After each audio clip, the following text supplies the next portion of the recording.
The destination for TV superfan discussion, AfterBuzz TV.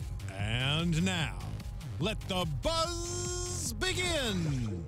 What's going on, AfterBuzzers? Welcome back to How to Be a Host. I'm your host, Olivia Gabaree, aka The Real OG, and tonight I'm interviewing Lina Noory. Hi guys, how are you? Hey, so thanks for coming on and joining me tonight. Thank you for having me. Yeah, of course. So, I mean, I hit you up on Instagram, and I feel like that's how most people communicate nowadays. In the DM. Yeah, I slid in the DMs. But, I mean, that just goes to say how important social media is. And I couldn't help but notice how organized you keep your stuff and how well it represents you. So, how do you think social media plays into you being a host? Social media is actually such an important aspect to being an on-camera host. Originally, I started my Instagram like 5 or 6 years ago. It was just a bunch of outfit looks, beauty looks, just more for fun. It's kind of a diary of myself. And over the last several years, I've noticed that everything is now moving to media. For example, AfterBuzz TV, where you're watching us, is a streaming network. So even on red carpets, I've been doing red carpets for 7 or 8 months, and I've noticed that even on the carpets, you see YouTube now, there's Twitter Live. I worked at Twitter Live for The Voice. And so there's all these social media streaming services that are now on the red carpet. So if you're a host, it's really important to have a brand and to also have a social media account that reflects that. Because if it's between you and someone else going for a job, I feel like, or my thoughts on it is what's gonna set you apart is having a following. You know, we had a seminar with Keven Undergaro, which is one of the powers that be at AfterBuzz, and also with Phil Spitek, and they talked about how hosts are now, if you watch TV shows, it's the Mario Lopez's, so the child actors. Kelly Ripa, I saw Kelly Ripa on All My Children. Yeah, on the soap operas. Like 10 years ago. So it's a lot of the child actors / old supermodels, old runway models, and so what they have that we don't have is they have a following and they have a brand. So by having a social media account, by being proactive, making sure you're growing your following and that you have people that believe in you, ultimately that's what's gonna help you, or I at least feel it's gonna help me get that job, is that I have people that believe in me, that follow me, that are true fans of what I have to offer, and then that's what I can take to the table, because otherwise it's such a saturated industry. Yeah, it is for sure, and that's the thing. I mean, it's no secret that whenever you apply for jobs, I mean, in LA, it's like headshot and what's your social media handle, because your followers actually do matter. But let's talk a little bit about strategy. Like, how do you make sure your personality, how you want it to come across, is shown through your social media? And how do you keep everything consistent? How are you building your audience? It's interesting. It's very important, and I've learned this actually the hard way, to have a specific brand. Okay. When you're first starting off, you have to have one thing that you're attracting your audience for. So mine was originally always outfit looks. I'd go to downtown, shoot outfit looks with a photographer that I've been working with for 10 or 12 years. And so 5 or 6 years ago, it was really cool. It was a popular thing to do those walking street looks where you're like mid-walk and you're taking a photo. And it's so interesting because now it's transitioned to, it's more lifestyle. So I noticed that a lot of the fashion photos, it's just this beautiful girl sitting with these awesome sunglasses and she has a bowl of pasta that she's not even planning on eating. That's actually me, by the way, because I don't even eat pasta. But it's more about lifestyle now, and it's so much about being authentic. I cannot tell you that people can see through the bullshit. Excuse my language, I don't know if I'm allowed to say that. But it's really important to be authentic because you want to show people the real you, because, you know, I believe it's like, I saw something crazy online. It's like teens spend 9 hours a day streaming. Preteens spend like 4 to 5 hours. First of all, 9 hours a day, oh, holy shit. That's and then, like almost half the day. Yeah, and then adults, we spend, it says an average of 3 to 4 hours just if you're waiting for something in the lobby, on the toilet. I mean, it some adds people, up. Yeah. Toilet time adds up. So there's so much time that's spent on social media, and so people want to be invested in someone. It's like when we watch a movie, you know, when we have an actor or like a character, we want to be invested in that character. We either want them to win, we want them to lose, and I feel like on social media, it's really important for people to see your real self. So I started off with a very specific brand, which is only fashion. And I feel like once you build a following off that and people start to see the real you, then you can start incorporating like little by little. On my YouTube channel, it was first all fashion unboxings, and now I do beauty reviews. I'm adding hair tutorials, makeup tutorials, so you can get this look on my YouTube channel. And then I just recently, we were talking about this before we started, I started introducing videos about self-growth. It's about anxiety, depression, talking about how you feel, just mental health and different topics. And it's a lot about empowering women, just kindness, finding 10 complete strangers, giving them compliments. These are all things I added years down the line. But ultimately, when you're starting off in your branding, I would start with one thing, because you don't want to confuse your audience. You don't want to, like, when they follow you, they're following you for fashion. If you start throwing in beauty, then you start throwing in your family life. I throw in some pictures of my niece and nephew, of my sister's dog. They're like, what happened? I mean, I followed you for this. But I feel like once you grow a family and you love your audience and they become a part of your family, then you can start incorporating personal aspects of yourself and other things you're interested in. But first and foremost, know your brand and make sure you stick to that brand, and then you can start adding stuff later. Right. And I mean, just to backtrack a little bit, so knowing your brand and also being your most authentic self so you can create that relationship with people, how are you consistent with that? Because of course, being your authentic self does include your sister's dog and your niece and nephew, and it also may even be you without a filter. Like before we were speaking, before the camera was even rolling, you're like, oh, I can't say that, my dad's gonna like freak out, whatever. So how do you walk that fine line of being your authentic true self, but also maintaining this persona that the audience sees you as? I think what I mean in terms of being authentic is obviously be real. Don't just caption every single thing as a quote. I know a lot of girls do that. I often find myself doing that as well. But if I'm quoting something, I'm explaining what I mean or my thought behind that quote. For example, I ironically just put a picture up, and it's a picture of me while I was in Ibiza. I was at Blue Marlin, and I remember in that moment, it's just such a beautiful picture. It's like the background of Ibiza Beach. I'm standing with like those big giant earrings and this cover up on my swimsuit, and I was just so unhappy. And I remember thinking to myself, if I could only go back to that day. I was going through a breakup, and so, for example, this is me being honest. I'm talking about going through a breakup. A lot of people won't talk about these things, but I was just so upset, and I remember captioning, and ironically, Justin Bieber had captioned something 4 hours before that, which I didn't even see, but it had to do with celebrities. And I said, don't always look at people's social media profiles and think they have the perfect life. People don't really talk about how they feel, and even though what they're showing you, you have to remember it's what they're showing you. It's not really who they are. And so in that sense, I still love beauty, I still love fashion, I still post all these things up, but I try to be authentic to myself. And if I'm upset, I talk about it. If something's bothering me, I talk about it. I make jokes when I can. I mean, sometimes I try to be funny, and they completely fail.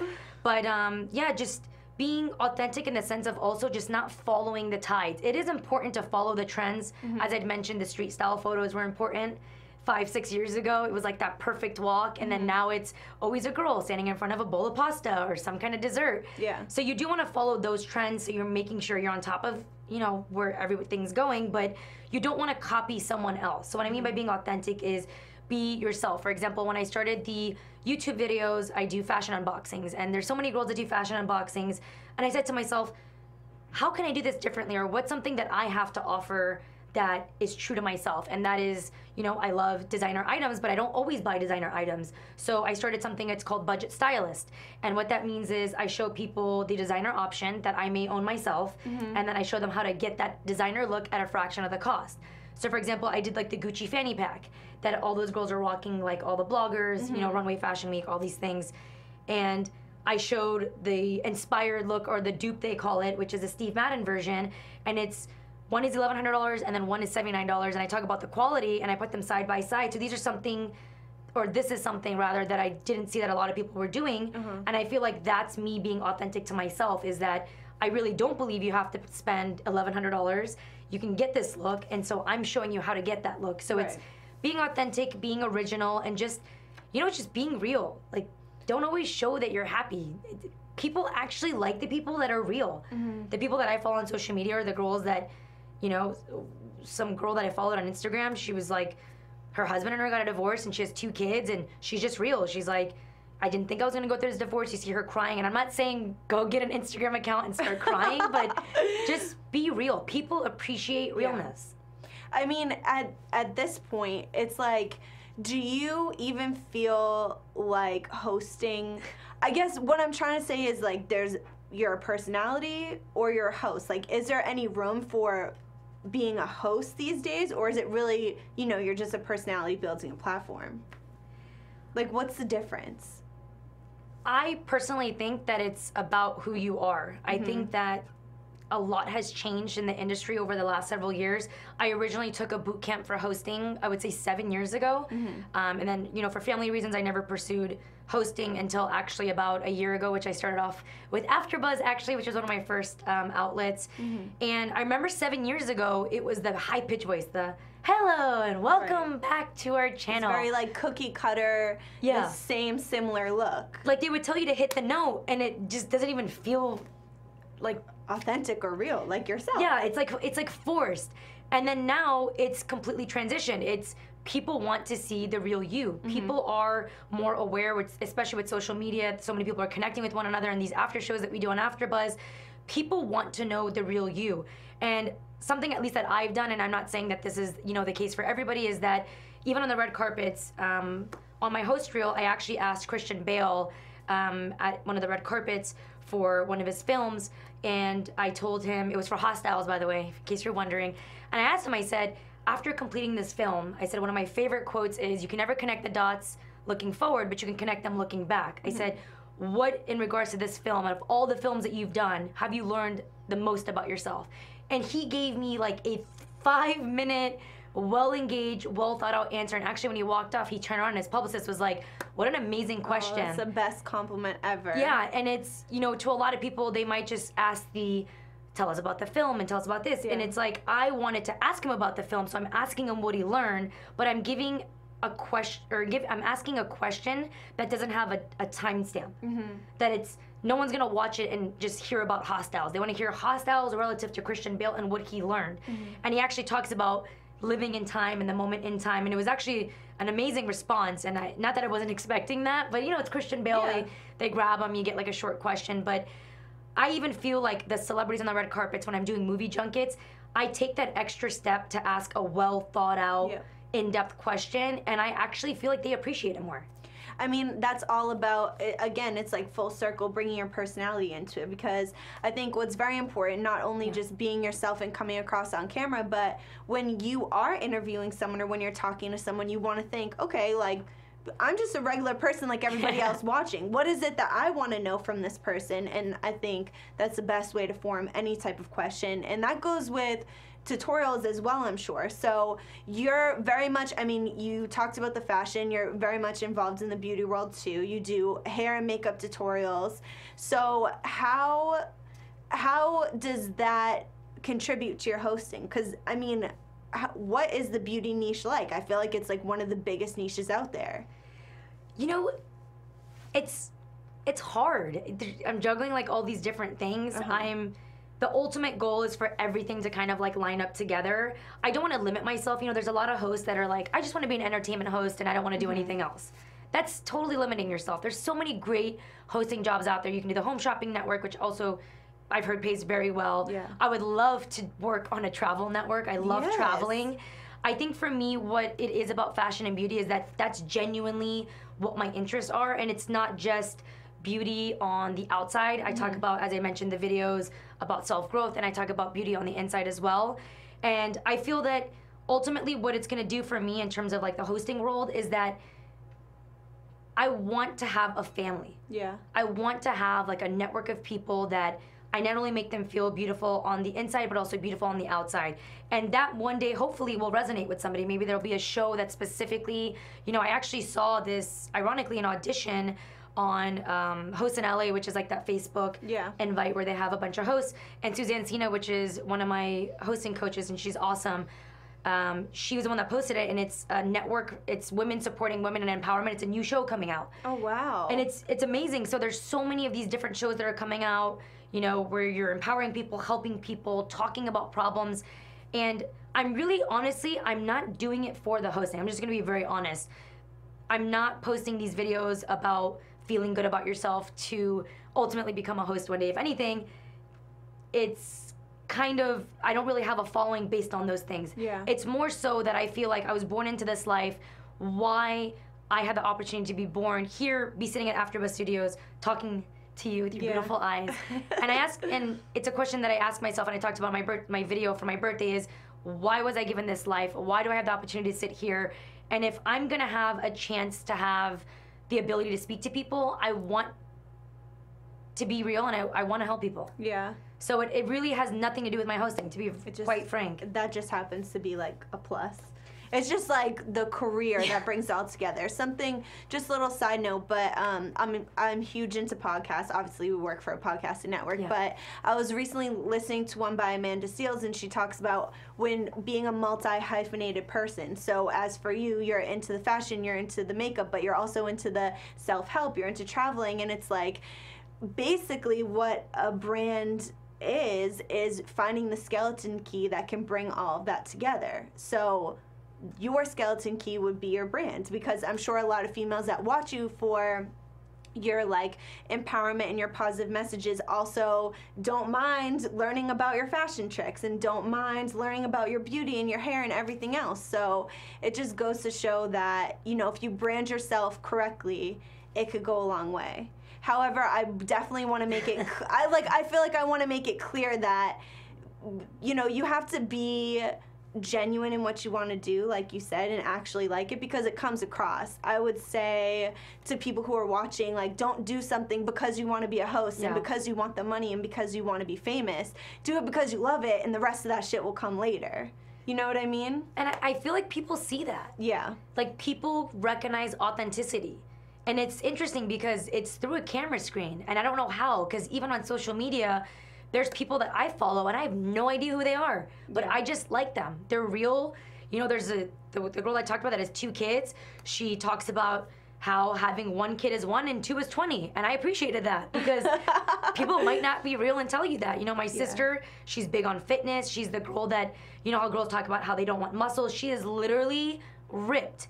And her whole thing is that she wants to show her daughter that being muscular doesn't mean you look masculine. Like, being strong is being a woman. Like, you know, they say, you know, they always refer to men as being strong and women as not being as strong as men. And she's like, no. She's like, I'm going to break through that barrier. I'm going to show my daughter.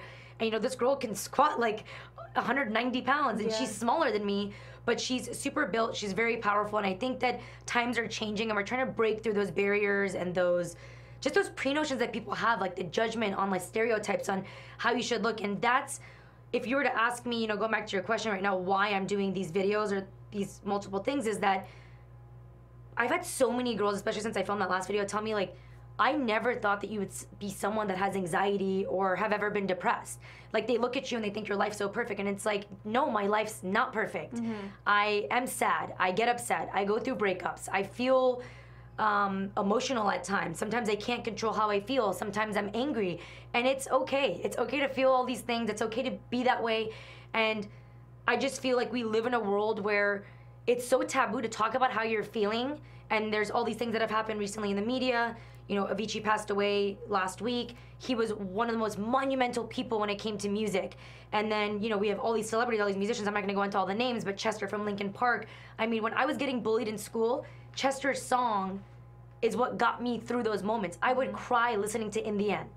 Like, I would literally sit there in my room. I was such a sweet girl. I'm not saying I'm not still sweet, but I was just such a nice girl, in case you're wondering if I was mean or something and that's why I was getting bullied. I was just this nice girl, and I always helped people with homework. I'd bring, like, Jolly Rancher lollipops to school and, like, pass them out to people who would like me. Oh. Yeah. But anyways, so yeah, it's so important, if you do have the ability to speak to people through the camera, through social media, whatever it is, to let them know it's okay to talk about it. Right. It's okay to go through these feelings. And so it literally has nothing to do with being a host. I mean, I am a host, and that's my goal, is to just keep growing with that and make it into, like, a whole big brand and a whole big thing. But I'm not doing a lot of these social media things for that. My captions are not for that. It's for me to show young girls out there. You know, you go online, like, how many of those injection videos do you see? Plastic surgery. And listen, there's nothing wrong with feeling good about yourself. I wear makeup. If I want to change something, I'll change it. I'm not advocating it, but if I want to do it, I'll do it. Like, I had braces because my teeth were crooked. There's nothing wrong with having braces if I like certain hair products, certain makeup products, but these young girls are so impressionable, and all they're seeing is these things on social media, and I want them to see, oh, this girl, what, she has problems? She was sad? She was depressed, she had anxiety, and so I just want them to feel like it's okay. Yeah, well, I think would be a great thing to set you apart from everybody else that's on social media, because there are a lot of people that, I mean, are like us, that are pursuing the same dreams, doing the same things, but a lot of times they put on this facade that everything's so great and perfect, and then you being relatable, and I mean, that's really how you build the audience, because these people look up to you. And I'm sure, just like you were a little girl listening to Chester and, you know, having that resonate with you, there are probably many others out there doing that to you. And that's how media, you know, changed as a whole, because now everyone has a platform and has the power to do that. Whereas, you know, years ago, hosting, exactly what you said, was just the high-pitched voice, cookie cutter. Hey guys, welcome back. There was even a such thing as like an anchor haircut. I remember in college, one of my teachers was like, you have to cut your hair because they're not going to put you on TV unless you have this haircut. And it's like, what do you mean, dude? Like, have you seen the news channel girls now? The weather girls? Yeah, it's all, I mean, the times are changing. And like you said, you just have to keep up with the trends. So obviously we covered the vast majority of what you do, but how do you keep it all straight? How do you make time to keep all of your streams consistent? I actually haven't, and that's been my biggest problem, is that I haven't been consistent, and that's something that I'm actually working on now. You know, there's times that you go through difficult things, and, you know, I had family stuff recently going on, and then I was moving. So my YouTube channel, you know, I've had it for 6 or 7 months, but there was like a month and a half I didn't post, and then there's like a few weeks I didn't post, and people see that. They're less inclined to follow you if you're not consistent. So even in the videos, like, I'll have unboxings about a specific bag or a specific item, a specific pair of shoes, and they might want to subscribe to my channel, but they're like, oh, she posted one this week. Oh, the last one was from like 3 weeks ago. God knows when she's gonna post another one. If I'm really curious, I'll put her name in. Yeah. People don't want to hit that button.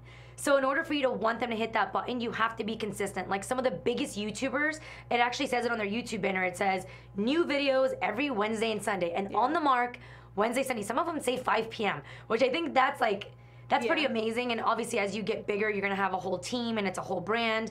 But you need to be consistent, and you need to give people a structure of like when you're gonna give them posts. Even with Instagram, sometimes I'm posting every single day, sometimes I'm posting every 5 days, sometimes I'm throwing stuff back from like a year ago. And people won't always notice that, but people want consistency. And the reason why they want to follow you is that you're showing them that if you follow me, you're gonna get the updates on when I'm posting. If you're not consistent with posting, then why do they need to follow you if you're not even consistent about it? Have you seen a difference from when you keep it consistent and when your posts are kind of dwindling? Yeah, absolutely. So my YouTube channel, for example, it has 1.3 million views combined with like, I think it's like 26 videos now. And as I mentioned, there was a hiccup for 6 weeks, and then I took off another 3 weeks, and it was just moving and a lot of stuff going on. And I noticed that my followers weren't resonating with my views. And the big breaks I took, I didn't see anything going up. Now it's like literally on the dot, like 100 to 150 followers a day, just adding and adding, and I've been consistent. What I'm not doing though, that I'm trying to work on, is I'm not giving a specific day. They want a day. It's like when you go to a TV show, and you're like, watch us at AfterBuzz, 9 p.m. on Saturdays. Like, they want a day. So that is something absolutely that I need to work on, and I think that's the most important thing, is to be consistent. Because if you aren't consistent, I mean, I was watching, I think it was a behind the scenes at the Victoria's Secret show, and it was a lot of the fashion bloggers. I think it was Sincerely Jules. Don't quote me, I'm not sure if it was her, but I believe it was her. And she was saying that all these people are talking about these algorithms and all these things. She goes, just be consistent. Just keep posting. Yeah. Because I guess it like changes, and you have to be in a certain city, and you have to. I'm so exhausted of the algorithms. You have to. It's about comments now and not about saves. Listen, whatever it is, be real, be authentic, be consistent, and that's. And it'll come. Yeah. Like sitting next to you, for example, I opened up about things I didn't even think we were going to talk about in this interview, and it's because I feel comfortable talking to you. I feel that you're actually interested in what I have to say. And so as a host, I would say this is an amazing example right here, is show that you care. Ask a question, and I'm telling you, like the best interviews I've ever had on the red carpet, I ask questions, and you really get to that next level with the actor. And that would be my best recommendation, and that doesn't just apply to actors. Not everyone does red carpets. It's just be real. People can see it through the screen. Just be the best version of yourself, because it's not about the destination, it's about the journey. So the best way I can say it is, don't compare yourself to everybody else. I've done it myself. I've looked up different hosts, how long it took. You know, you're not them. The times have changed. You don't look the same. You don't have the same brand. There's you don't have the same manager. Roadmap, you know? You just kind of have to be you. And like you said literally every cliche I live by. Like, don't compare yourself. It's about the journey and whatever the first one was, but I resonated with that too. I don't know. I learned a lot from you today. Like, I'm happy we had this talk. I feel like it was very empowering. I learned a lot. I'm sure everybody else did. And I mean, I'm excited to follow your journey, so. Thank you so much. Thanks for coming. And thank you guys. Yeah, so where can we follow you? Where can we see all your work at? You can follow me everywhere, and that includes Instagram, Facebook, Twitter, and YouTube at Lina Noory. And if you like fashion and beauty videos and tutorials, make sure to check out my YouTube, because I can't tell you what days I'm posting, but very soon I will tell you what days I'm posting. She'll let you know. Yeah. And like always, I'm Olivia Gabaree. You guys can hit me up on Instagram and Twitter, @thereal_O_G. Now I know why she has the name. The real OG. Yes. Awesome.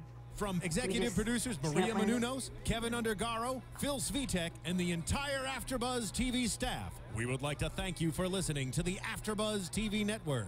To watch or listen to other after shows and post comments or questions, be sure to visit AfterBuzzTV.com. I'm Sir Richard Wentworth, and this has been a presentation of AfterBuzz TV. Buzz you later.